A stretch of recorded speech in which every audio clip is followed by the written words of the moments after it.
Kingdom Revival Outreach ni huduma iliyojikita katika kuleta uamsho wa ufalme wa Mungu katika kila nyanja ya maisha. Tumetumwa kuamsha watu kuishi katika uzima wa Mungu, yani Zoe. Kama Yohana 10:10 inavyosema, nalikuja ili wawe na uzima kisha wawe nao tele. Hivyo tunaamini katika maisha ya ushindi, yani ya kifalme, dhidi ya dhambi, magonjwa, umasikini na kila uchafu wa dunia hii, kwa jina la Yesu Kristo, ikiongozwa na watumishi wa Mungu Sefoni na Agnes Sospita. Kingdom Revival Outreach ni chombo cha uamsho mkubwa wa Roho Mtakatifu hapa duniani. Miongoni mwa utakayojifunza katika somo hili, kuokoka ni kuwa kiumbe kingine kabisa, new creature. Na tunaelewa mtu ni nani? Mtu ni roho, ana nafsi, anaishi kwenye mwili. Mfano ndio Kristo hichi kikombe. Mtu akiwa ndani ya Kristo, mfumo wake wa maisha au mfumo wake wa uumbaji unabadilika, unabadilishwa. Anakuwa sio mtu tena, anakuwa ni kiumbe kipya. Msema hapo ulipo, nimezaliwa si kwa damu. Karibu. Bwana Yesu Kristo asifiwe. Tunamshukuru sana Bwana Yesu kwa neema aliyotupa. Tuko episodi ya 4 ya somo letu zuri la waliozaliwa si kwa damu. Kama umeokoka wewe, kama umwamini Bwana Yesu, wewe haujazaliwa kwa damu, na wala hutakiwi kuishi kwa kutegemea damu na nyama au damu na mwili hivi. Unaishi kwa neno, unaishi kwa roho. Kama hujafuatia somo hili kuanzia sehemu ya 1, ya 2, ya 3, tafadhali naomba ufuatilie. Utajifunza vitu vikubwa sana. Hili somo ni pana, ni kubwa. Tunaweza tukaenda hadi episode hata 100 huko, hata 200. Lakini kwa leo au kwa nafasi hii au kwa wakati huu tutaishia hii episode ya 4, na ninaamini Mungu atakuwa amebariki maisha yako. Na ili kuweza kupisha na vipindi vingine viendelee na namna nyingine, najua tunahitaji kuangalia vitu vingi pia. Kwa hivyo nikukaribishe na nikutie moyo usubscribe na uweze kushare na wengi zaidi ujumbe huu. Nimetumwa kwako kukufundisha kuishi kama Mungu hapa duniani.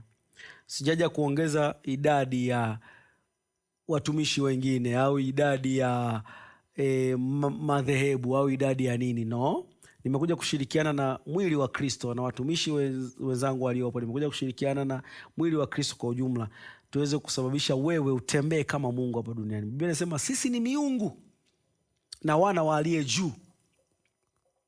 Kwa hivyo unapokuwa umeokoka, hautakiwi kuishi maisha yako, hayatakiwi kuwa determined. Maisha yako hayatakiwi kutegemea niongee hicho kitu. Maisha yako hayatakiwi kutegemea damu na mwili huu. Maisha yako yanategemea Roho Mtakatifu, au yanatakiwa yategemee neno la Mungu. Hayo ndio maisha ya muamini.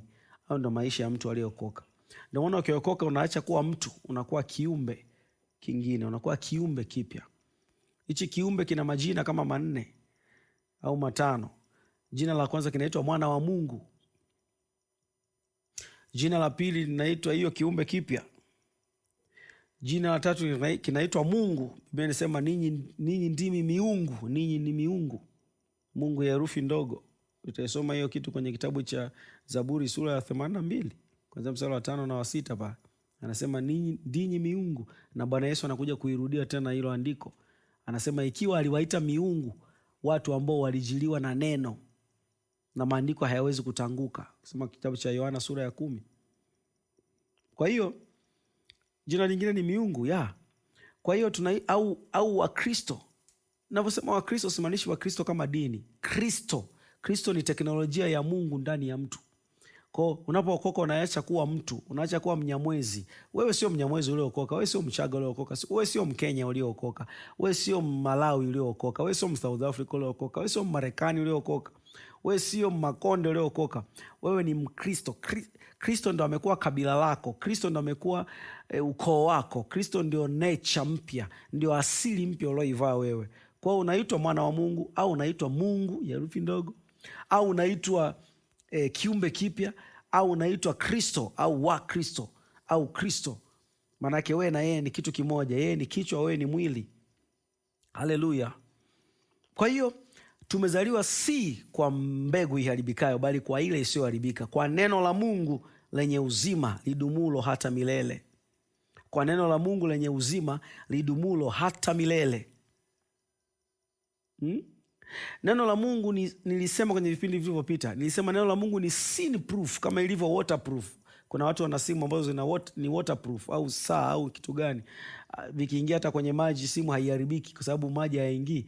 Kwa hiyo neno la Mungu ni sin proof. Ndio maana mtumishi wa Mungu Daudi akasemaje? Moyoni mwangu nimeliweka neno lako, nisikutende dhambi Bwana. Sababu neno ni proof, dhambi haiwezi kuingia ndani, magonjwa, chuki, mauti na vitu gani. Na Biblia inasema sisi tumezaliwa kwa neno. Fuatilia vipindi vyangu vilivyopita, vipindi vyetu vilivyopita, utaona hiyo kweli ya kwamba neno la Mungu ndio liotuzaa. Sasa tuanzie kwenye Ufunuo wa Yohana sura ya 5. Ufunuo wa Yohana sura ya 5 mstari wa 10, nianzie mstari wa 9 kwenda wa 10 pale. Biblia inasema nao waimba wimbo mpya wakisema, wastahili wewe kukitoa hicho kitabu na kuzifungua muhuri zake, kwa kuwa ulichinjwa ukamnunulia Mungu kwa damu yako watu wa kila kabila na lugha na jamaa na taifa. Angalia, kuna mambo manne Yesu alitununua kutoka huko. Ukamnunulia Mungu watu wa kila kabila moja na lugha 2 na jamaa 3 na taifa 4. Mambo manne tulipookoka tulitolewa huko kwa nguvu ya neno. Biblia inasema hivi, sionei haya Injili kwa sababu ni uweza wa Mungu uletao wokovu. Wokovu ni nini? Wokovu ni terminology tu ya kibinadamu ya kukuonyesha kwamba wokovu ni neno tu la kibinadamu linaloonyesha idea ya uzima au idea ya Mungu. Wokovu ni ulimwengu fulani. Kwa mfano hii simu kama inapigwa iko inaonewa, nikaileta huku, tutasema kwamba simu imepata wokovu au imeingia kwenye wokovu. Kwa hiyo wokovu ni eneo fulani. Wokovu ni eneo ambalo liko safe. Wokovu ni usalama. Wokovu ni mahali fulani pako salama. Wokovu ni usalama. Wokovu ni ubora. Wokovu ni uzuri. Wokovu ni nguvu. Kwa Biblia inasema Injili ni uweza wa Mungu, ni mkono wa Mungu wa kuuleta wokovu kwa mtu. Maana yake wokovu ni kutolewa kwenye uharibifu. Kwa hiyo tulinunuliwa. Biblia inasema hivi, alitununua akatutoa. Kwa hiyo kwenye makabila hakuna wokovu. Kwenye lugha hakuna wokovu, lugha za wanadamu. Biblia inasema nijaposema kwa lugha za wanadamu na za malaika. Waraka wa kwanza wa Korinto sura ya 13. Kila lugha zina limitations. Ndio maana tulipookoka tukapewa Roho Mtakatifu. Unapojazwa Roho Mtakatifu unapewa kunena kwa lugha, kwa sababu lugha za wanadamu zina limitation. Unaweza ukawa na imani kabisa, unasema Mungu, ninaomba hii project, ninaiombea, ninampa Mungu, amenipa, nina mawazo ya kujenga nyumba kubwa au ya kufungua biashara kubwa au ya kufanya kitu fulani kikubwa ambacho kinahitaji mabilioni ya hela au mamilioni. Unapoanza kuomba kwa akili yako, kwa Kiingereza, kwa Kiswahili, unaanza kugundua kuna kahofu kanakuja. Kunena kwa lugha ni lugha ambayo hainaga hofu, haijuagi limitation. Ndio maana unaponena kwa lugha sana, unajikuta unakuwa mtu wa imani sana, au endeshwi na limitation za kawaida. Kwa hiyo ilibidi atutoe kwenye lugha hizi. Kila lugha ina limitation zake. Utakuta wafanyabiashara wana lugha zao, tunaita register. Watu wa kilimo wana lugha zao, kuna watu fulani na lugha zao. Kuna lugha ambazo ni za watu wa Tanzania, kuna lugha za watu wa Kenya, hata ukifanyia utakuta wanaongea. Mambo ni magumu, mambo yako hivi, mambo yako hivi. Ni limitation za lugha. Ilibidi Yesu atununue. Kwa hiyo Injili au damu ya Yesu ilitununua. Tulivyoiamini Injili, maanake tukaingia, tukawa synchronized, tukaingizwa kwenye ule mfumo wa kututoa kwenye uharibifu kutuingiza huku kwenye uzima. Kwa anasema tukanunuliwa, ukamnunulia Mungu kwa damu yako watu wa kila kabila na lugha na jamaa. Jamaa ni koo. Pamoja na ukoo wenu ulivyo mzuri, ni kweli nyewe ni wazuri, mna tabia nzuri na nini, lakini bado kuna ukomo, bado kuna limitation, bado kuna udhaifu fulani. na taifa. Biblia inasema na jamaa na taifa. Pamoja na uzuri wa mataifa yetu, bado kuna ukomo wake. Mwimba Zaburi aligundua hichi kitu. Ukisoma Zaburi 119 mstari wa 98 pale anasema katika kila kitu kuna ukomo. In everything there is limitations, but your world is limitless. Napenda sana King James NIV inavyosema. New International Version. Ngoja nikusomee hapa Zaburi 119. Zaburi 119 uone kitu kikubwa hapa. Oramashetekemesika rekomanika. Zaburi 119 mstari wa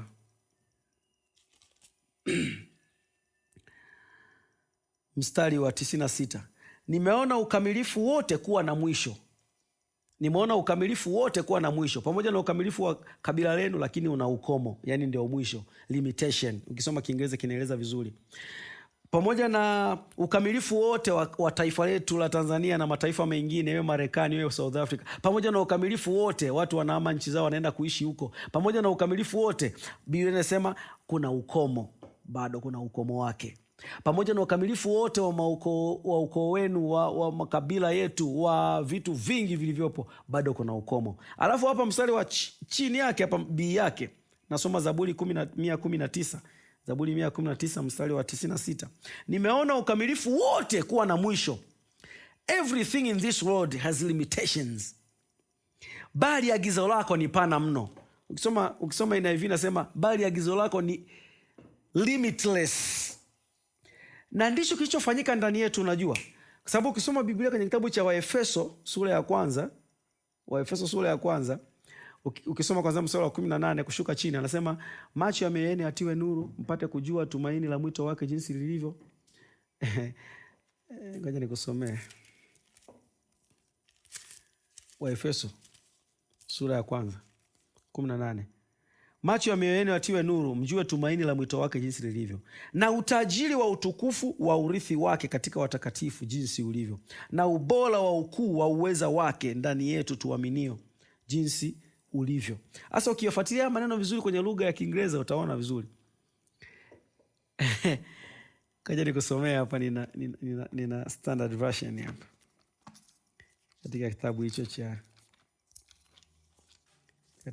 hicho cha Waefeso.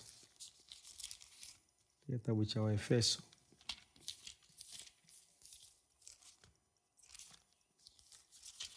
Kitabu cha Waefeso sura ya kwanza. Mstari wa 18.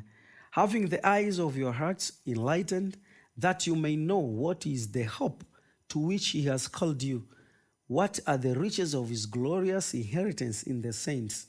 Anaongea vitu vilivyomo ndani yetu katika Kristo. And what is the immeasurable greatness of his power toward us who believe. Yani, na nguvu zisizokuwa na mwisho, uweza usiokuwa na mwisho, uweza usiopimika uliomo ndani yetu sisi tuaminio, ndio anachomaanisha. Na ukuu wa uweza wake, ndio alitumia Kiswahili hivyo. Yani anamaanisha na ule uwezo ambao hauna limitation, ile uwezo ambao Mungu ametupa ndani yetu. Sasa anaomba macho ya mioyo yetu yatiwe nuru, tuone jinsi ambavyo tuko unlimited. Kwa sababu gani? Tumezaliwa na unlimited force, ambalo ni neno la Mungu lenye uzima. Neno la Mungu lenye uzima halijashindwa kitu na haliwezaki kushindwa. Kwa hiyo sasa makabila yetu na kila kitu kina mahali kinakwama. Lakini tulivyozaliwa mara ya pili, maana yake tulitolewa kwenye makabila, tukawekwa kwenye mfumo ambao haukwami. Tukawekwa kwenye mfumo ambao haukwamishwagi na chochote. Na sisi wenyewe tukawa ni watu ambao ni unlimited. Hauwezi ukazuiliwa na magonjwa, hauwezi kuzuiliwa na dhambi, hauwezi ukazuiliwa na dhambi, hauwezi ukazuiliwa na kushindwa, hauwezi ukazuiliwa na jambo lolote lile la dunia hii. Haleluya. Unaweza ukajiona jinsi ulivyo. Sema mimi, taja jina lako. Sema mimi, Sefoni au wewe fulani. Mimi siwezi kuzuilika. Mimi siwezi kuzuilika. Nimezaliwa na Mungu. Nimezaliwa na Mungu. Katika jina la Bwana Yesu. Mimi ni zaidi ya mshindi. Ninaishi si kwa damu. Ninaishi kwa Mungu. Ninaishi kwa neno. Amen. Jizoeshe kujiambia hivyo sana. Zoesha mwili wako kuuambia, zoesha kuiambia nafsi yako sana. Daudi anasema, nafsi yangu umsifu Bwana na vyote vilivyomo ndani yangu. Vyombo vilivyoko ndani yake vilisifu jina lake takatifu. Na sehemu nyingine kwenye Zaburi hizo anasema, watu waiambia nafsi yangu. Itimizi, nafsi inapoambiwa kitu huwa inasikia na huwa inaitikia hicho kitu. Kwa hiyo zoesha nafsi yako kuiambia kuwa wewe ni unlimited. Wewe hauzuilii na chochote. Wewe haujazaliwa kwa damu, hautegemei damu kuishi. Wewe umezaliwa na Mungu. Wewe unatokana na Mungu. Amen. Na hiyo ndio siri ya kiumbe kipya. Hiyo ndio siri ya hivi viumbe ambavyo havijazaliwa kwa damu, vimezaliwa kwa Roho, vimezaliwa kwa neno la Mungu lenye uzima, neno lisiloharibika. Biblia inasema hivi kwenye kitabu cha waraka wa kwanza wa Petro kwamba mmezaliwa kwa mbegu isiyoharibika, kwa neno la Mungu lenye uzima. Kwa neno la Mungu lenye uzima limetuzaa sisi. Kwa hiyo waliozaliwa si kwa damu, maana yake ni wale ambao wamemwamini Bwana Yesu kuwa Bwana na Mwokozi wa maisha yao, na wameamini kwenye kufufuka kwa Yesu Kristo. Sasa kwa dakika chache ni kuonyesha kitu kikubwa hapa. Kusoma kitabu cha Warumi, sura ya 6. Warumi sura ya 6. Tuanzie mstari wa kwanza. Tuseme nini basi? Tudumu katika dhambi ili neema izidi kuwa nyingi? Hasha! Sisi tulioifia dhambi tutaishije tena katika dhambi? Hamfahamu ya kuwa sisi sote tuliobatizwa katika Kristo Yesu tulibatizwa katika mauti yake? Basi tulizikwa pamoja naye kwa njia ya ubatizo katika mauti yake, kwa kusudi kama Kristo alivyofufuka, angalia, kama Kristo alivyofufuka katika wafu kwa njia ya utukufu wa Baba, vivyo hivyo na sisi tuenende katika upya wa uzima. Kwa maana kama mlivyounganika naye katika mfano wa mauti yake, kadhalika mtaunganika kwa mfano wa kufufuka kwake, mkijua neno hili ya kuwa utu wetu wa kale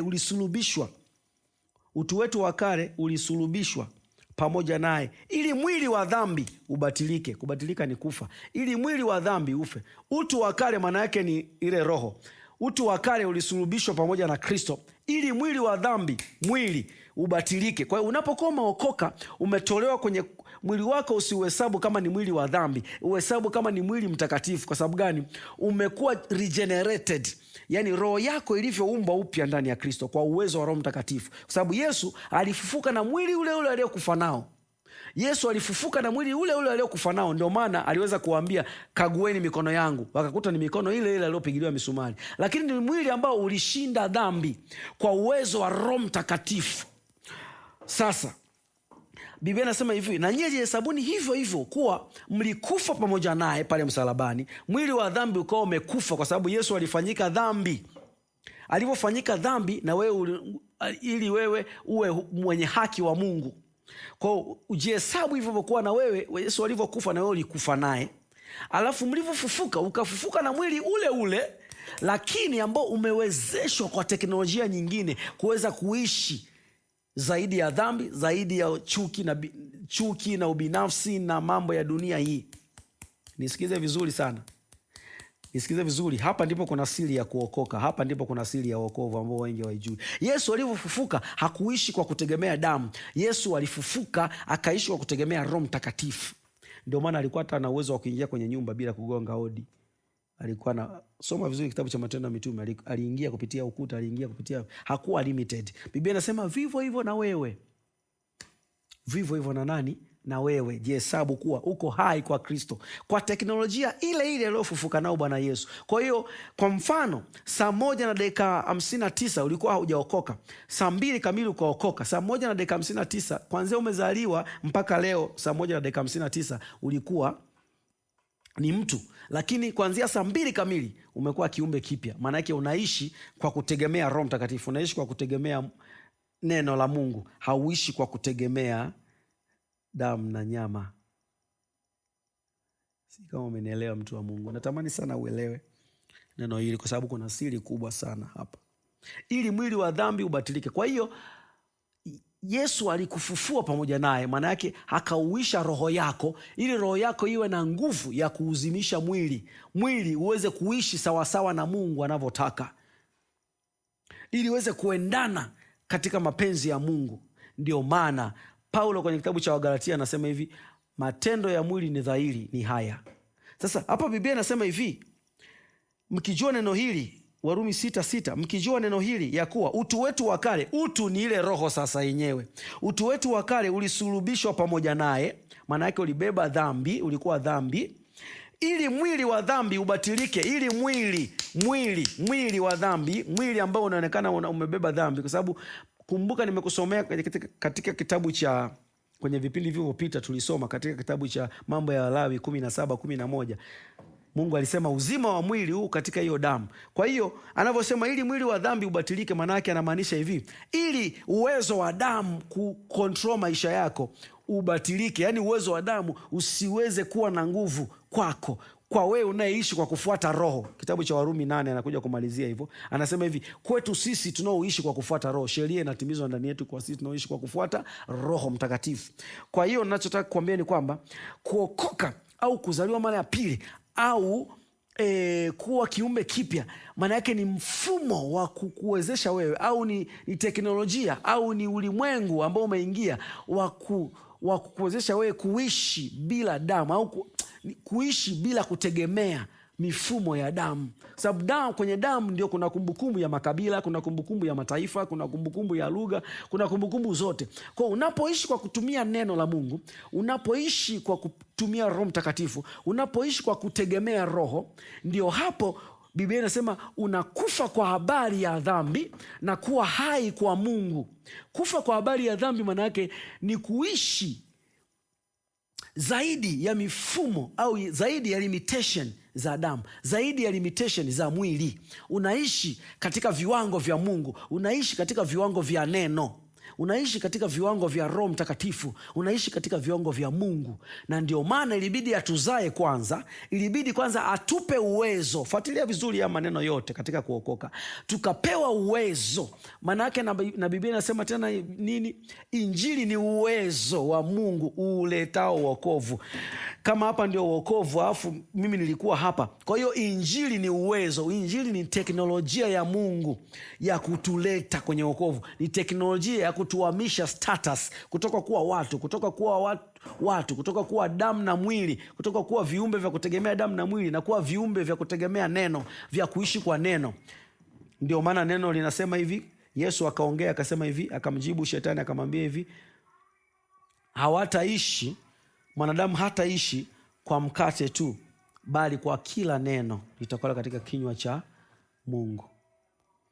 Ni maombi yangu ya kwamba tunapomalizia somo hili, nguvu ya Mungu kwako ijidhihirishe tena. Ndio maana ni ngumu sana kuishi haya maisha ya kiumbe kipya, haya maisha ambayo hautegemei damu na nyama kuishi. Haya maisha ni ngumu kuishi kama wewe sio mtu wa neno na kama sio mtu wa Roho Mtakatifu. Kwa hakikisha umejazwa Roho Mtakatifu. Kama hujajazwa Roho Mtakatifu na umeokoka, amini sasa, Bwana anaweza akakujaza saa hii. Roho Mtakatifu ndo anaachilia shauku ya neno la Mungu kwako, anaachilia shauku ya maombi kwako. Roho Mtakatifu ndo anaachilia shauku ya kumtaka Bwana zaidi. Manake ule uzima wa milele ndo unaachiliwa kwako zaidi kupitia Roho Mtakatifu. Ni kweli umeupata ulipookoka, lakini ule uhalisia wake unaachiliwa na Roho Mtakatifu. Nataka nikuombee, ikiwa bado hujamwamini Bwana Yesu, kuna sala itapita utaokoka. Na ikiwa umekwisha mwamini Bwana Yesu, omba maombi haya pamoja nami, ya kwamba Roho Mtakatifu akujaze, uanze kunena kwa lugha mpya, uwe na uwezo wa kushinda dhambi. Unaponena kwa lugha sana, maana yake unausababisha mwili wako usizi, unasababisha damu yako isikukontrol, unasababisha Roho Mtakatifu ndawe controller wa maisha yako. Sema tu sala hii: asante Bwana Yesu, asante kwa kuniokoa. Ninakuamini wewe kuwa ulikufa na kufufuka. Wewe ndiye Bwana wa maisha yangu. Ninaomba unijaze Roho wako Mtakatifu saa hii. Ninaomba unijaze Roho wako Mtakatifu saa hii. Bwana Yesu, ninaomba unijaze Roho wako. Bwana Yesu, ninaomba mafuriko ya Roho wako. Ulisema ndani yenu kutatoka chemchemi ya maji ya uzima. Niko tayari Bwana, ninaomba chemchemi ya maji ya uzima, ninaomba chemchemi ya maji ya uzima, ninaomba chemchemi ya maji ya uzima katika jina lako, amen. Sasa fungua kinywa chako, anza kuomba tu. Omba tu, sema tu, asante Yesu kwa kunijaza Roho wako Mtakatifu. Ninakushukuru kwa kunijaza Roho Mtakatifu. Unapokuwa ukiomba saa hii, nami ninaungana na wewe, ninaachilia uwezo wa Roho Mtakatifu, naachilia kipawa cha Roho Mtakatifu. Pokea, usiogope kunena hiyo lugha Mungu anakupa, usiogope. Biblia inasema wakanena kama Roho alivyowajalia. Roho anakujalia tu, ila anayenena ni wewe. Sio kwamba utapelekeshwa kama mnywa pombe, sio kwamba utapelekeshwa kama mtu aliyepagawa pepo. No. Utasikia tu hamu ya kuongea lugha usiyojua, usiogope. Nena kwa lugha, ongea lugha usiyojua, usiogope. Nami nakuombea katika jina la Yesu ujazo wa Roho Mtakatifu saa hii. Pokea Roho Mtakatifu, kwa sababu anayehuisha utu wetu, anayehuisha miili yetu kutoka kuwa ya udhaifu, kutoka kuwa ya kuonewa na dhambi, ya kuonewa na mifumo ya damu na makabila na lugha na taifa, ukapate kuwa mtu wa miliki ya Mungu, ukapate kuwa na uhalisia wa ufalme wa Mungu kwako. Kwa jina la Yesu na kuombea ujazo wa Roho Mtakatifu. Pokea kipawa cha Roho Mtakatifu. Pokea kipawa cha Roho Mtakatifu. Pokea kipawa cha Roho Mtakatifu. Pokea kipawa cha Roho Mtakatifu. Kwa jina la Bwana Yesu. Kwa jina la Bwana Yesu. Pokea kipawa cha Roho Mtakatifu. Kwa jina la Bwana Yesu. Pokea kipawa cha Roho Mtakatifu. Kwa jina la Bwana Yesu. Pokea kipawa cha Roho Mtakatifu kwa jina la Bwana Yesu. Pokea kipawa cha Roho Mtakatifu. Biko maseke taridabo. Ili uweze kuokoka, ili uweze kuwa mwana wa Mungu, Biblia inasema hivi: kwa moyo mtu huamini hata kupata haki. Unaamini nini? Unaamini kufufuka kwa Bwana Yesu Kristo, kwa sababu alivyofufuka kutoka kwa wafu ndio alileta viumbe vipya duniani, alileta uzima mpya. Na unakiri nini? Biblia inasema kwa kinywa mtu ukiri hata kupata wokovu. Unakiri ubwana wa Bwana Yesu. Sasa ili uweze kuokoka, fuatana na misala hii. Sema, Bwana Yesu, ninakupokea sasa, uwe Bwana wangu. Ninaamini kuwa ulifufuka katika wafu kwa nguvu za Mungu, ili mimi niwe mwenye haki, mtakatifu na kiumbe kipya. Asante Bwana Yesu kwa kuniokoa. Asante kwa kuniumba upya. Tangu sasa mimi ni mwana wa Mungu. Nina uzima wa milele. Ya kale yote yamepita. Tazama yamekuwa mapya. Amen. Kama umekwisha mwamini Bwana Yesu Kristo kuwa Bwana na Mwokozi wa maisha yako, lakini hujapokea kipawa cha Roho Mtakatifu, hujapokea ujazo wa Roho Mtakatifu, mafuriko ya Roho Mtakatifu kwa kithibitisho cha kunena kwa lugha, sasa ni saa yako. Bwana Yesu alisema ya kwamba mtapokea nguvu akisha kuajilia juu yenu Roho Mtakatifu. Sema sala hii kwa imani. Sema, Bwana wangu Yesu Kristo, asante kwa kuniokoa. Wewe ni Bwana wangu. Ninaomba unijaze Roho wako Mtakatifu sasa, kama ulivyosema kuwa ndani yangu kutatoka chemchemi ya maji ya uzima. Ninaomba sasa unijaze ili nitembee kwa ushindi kama mfalme na kuhani hapa duniani. Asante sana Bwana Yesu kwa kunijaza. Ninampokea sasa Roho Mtakatifu. Amen. Anza kunena sasa hiyo lugha mpya Bwana Yesu anayokupa. Pokea bubujiko, utasikia kutokea ndani yako sasa. Hali ya kuomba, usinyamaze, omba tu, fungua kinywa chako, omba. Pokea kipawa cha Roho Mtakatifu. Pokea kipawa cha Roho Mtakatifu. Anza kunena kwa hiyo lugha mpya anayokupa Bwana Yesu. Mafuriko ya Roho Mtakatifu yako ndani yako sasa. Kuanzia sasa mito ya maji ya uzima inatiririka ndani yako kwa jina la Bwana Yesu. Amen. Endelea kuomba tu, usiache. Karibu ungane na familia hii ya Kingdom Revival Outreach kwa sadaka yako, maombi, mali, fedha. Tunahubiri Injili mitaani, kwenye vyombo vya habari, mikutano ya Injili, kufikia wasiojiweza katika jamii zetu na wale waliofungwa na madawa ya kulevya, walioachwa, wafungwa na kazi nyingine nyingi za kusababisha ufalme wa Mungu uenee na uamsho wa Roho Mtakatifu kuwa mkubwa. kila kona ya Tanzania na dunia nzima. Mungu akubariki sana unaposhiriki